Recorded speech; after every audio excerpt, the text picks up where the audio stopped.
All right, thank you so much for joining us. And we have an interesting and exciting guest right here with us. He goes by the name Preshy the Drummer Boy. Preshy the Drummer Boy is both a musician and, of course, a drummer. Thank you so much for joining us. Yeah, good morning. All right, so you are into drumming and as well into music. How do you juggle these two? Yeah, it's been a great journey. Okay.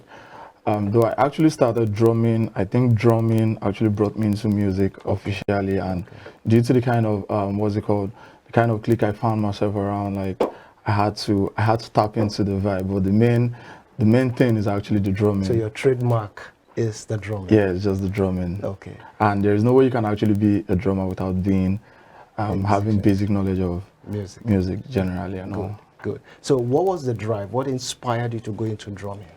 Okay, this question is something I've really thought about like for a couple of while now. Like, I think my inspiration came from childhood, when you are in church and you always have this one person you're staring at, like this drummer. I need to get there one day, and I need to just do that thing. Like, it's been, I think every child that grew up in the church setting has this love for one instrument or the other. But why is it always in the church?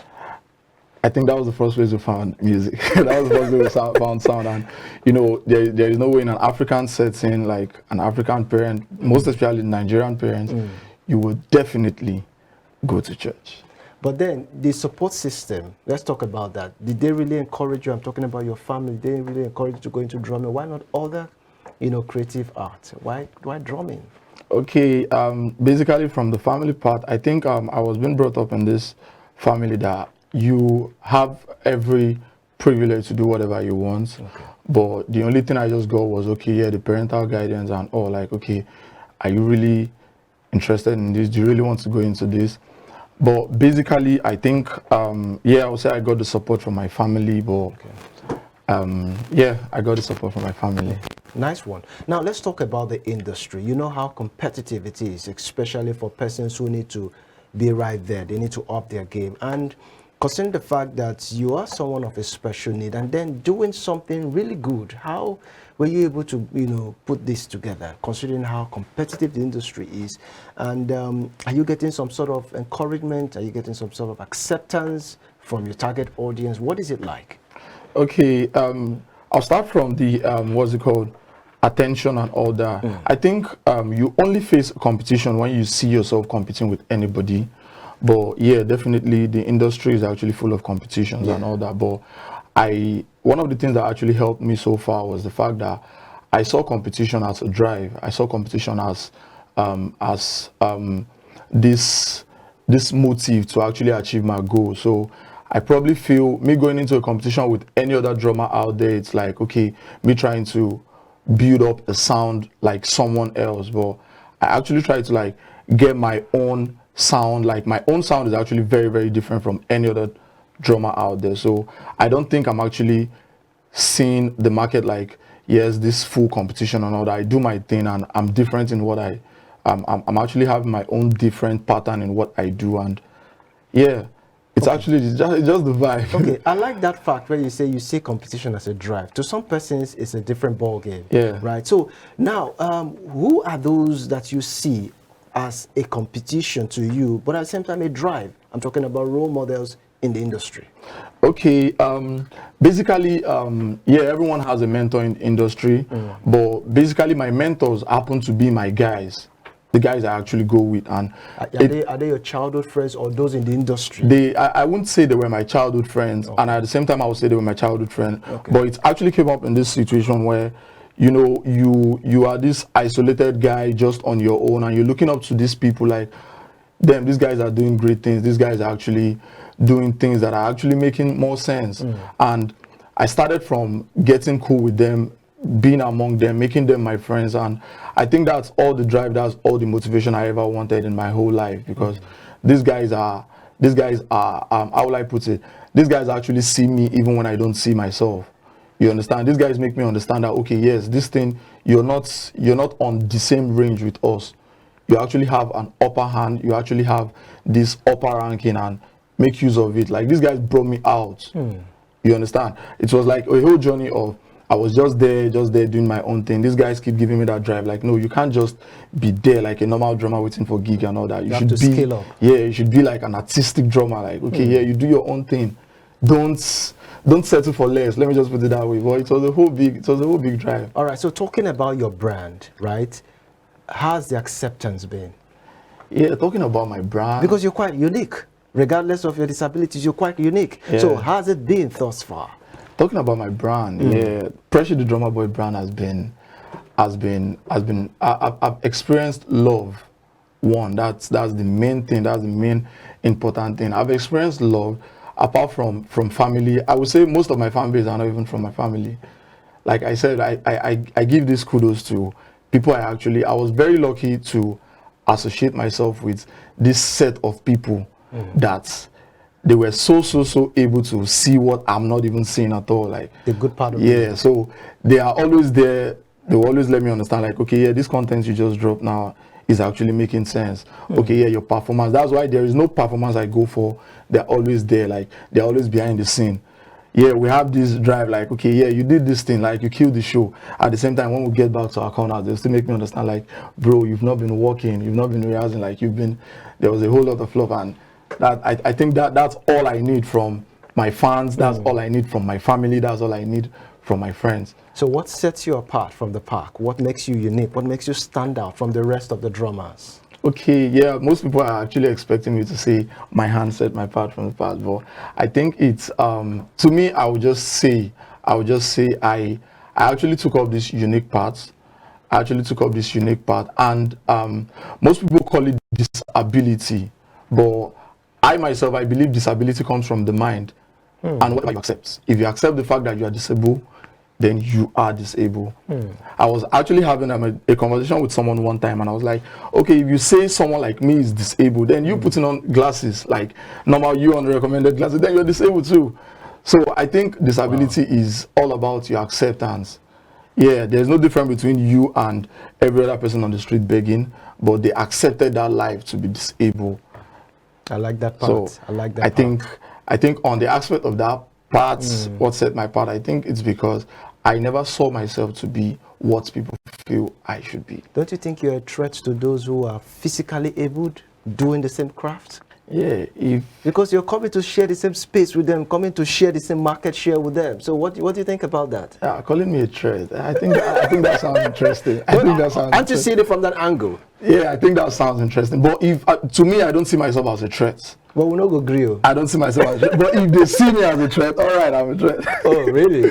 Yeah. Okay. I wish you could even give us some freestyles about your drum. I wish you could. But then let's just keep that aside. Let's talk about the music part. All right. Talk to us about the music artistry, especially with you. Yeah, I think the music journey so far has been so amazing. Okay, fine. I started my music all through from the normal church and all. But I think every musician, one of the things that actually got, how will I put it? I don't want to use any random word, but one of the things that actually got most musicians out of church was the fact that music, most especially in Nigeria, yes, it's on high rates, but playing instruments and all that, like the drummers, the main people behind that music we're vibing to and all that, I think we're all underrated. So I think that was one of the reasons that actually made most people or most of my colleagues like leave, not fully, but probably leave the church, because it's all like, okay, yeah, you're doing this thing and you're all not appreciated. You're just doing it. How will I put it? You're not getting the positive vibe you're supposed to get for that whole energy. So most of us actually left the church, not fully. Yeah, when I say we left the church, it wasn't like we left the church to probably any other life or anything, but most of us actually left. We took the profession out of the church. Okay. Out to somewhere more profitable, where people get to see so more bigger and where you are more appreciated. I like that fact, where you're more appreciated, because another thing is about success is you're doing something, you're getting recognized and you're getting rewarded. So I think that's what plays out for you. Yeah. Okay, so before we talk about the gig, right? What genre of music do you do as a musician? I think there was one of my was it called yeah, let me call it a video. I said something. I think I got the same question. I do basically all music. So you can't be boxed to a corner? No, I can't be boxed to the corner. As long as I'm vibing with an artist that actually has the vibe, yeah, we vibe to whatever you bring. As much as you vibe to everything, what is that particular sound that you put out in your music that endears your fans to you? You can be doing everything. Yeah, but there is a particular thing that people say, no, it's an identity. Once you hear this, you know it is the drummer boy. Yeah, that's one thing, that's one part we all get it wrong. Like, okay, yes, everyone has his or her own sound, but I think the journey so far, yeah, I wouldn't say I've not been able to discover my sound. Why? Because I vibe into every type of sound that comes my way. Yeah. One, and yeah, it takes that consistent hearing of me for you to know, like, okay, yeah, that sounds like Precious. Yeah. That sounds like, okay, yeah, he's the one, and all that. But I feel I have my own sound. I do my own sound, but I wouldn't probably say, okay, yeah, I'm more good in Afro, I'm more good in this, I'm more good in that. But so have you featured any upcoming artists or already established ones in the past few months? No, but I'm actually working on a project where I'm trying to bring in more like my main vision, my main goal in the industry is just to make this to make instrument playing much more valuable. You understand? The change has to start here in this generation where a drummer comes for a gig and is getting what he truly deserves, and all, not me just getting just one chicken change just because, okay, yeah. All right, so as we custom, I'm going to ask you two questions in one. First, what do we expect from Drummer Boy as the year goes by? And of course, are there any gigs that you've gotten so far? Okay. In just 1 minute. Okay, what do you expect from PreshyDDrummerBoi? Yeah. You expect a banger, you expect the vibe, you expect the lifestyle, yeah. You expect everything good when it comes to good music. And so far, yeah, I'll be dropping few projects this year. I've been working on them and I'll be dropping them this year. All through last year, I think I was kind of carried away with some other things musically also, but I wasn't able to really drop stuff like that last year. But this year I'm coming with the heat, I'm coming with the banger, I'm coming with the whole vibe. We can't wait to see it. So as we custom, your audience would want to really interact with you on your social media platforms. So would you like to share your handles with them? All right. On Facebook, PreshyDDrummerBoi. Like the drummer is the B-O, normal drummer, then B-O-I. On Instagram, Preshy_drummerBoi, the normal drummer, then B-O-I. On TikTok, yeah, I'm at PreshyDDrummerBoi22, like 22. All right, you heard it from the horse's mouth, and we hope that you go share some love and, of course, support his music artistry. Thank you so much, PreshyDDrummer. Thank you very much for coming on the show. Yeah, it was a good time with you. All right, so the show continues shortly after this time out. Please don't go nowhere.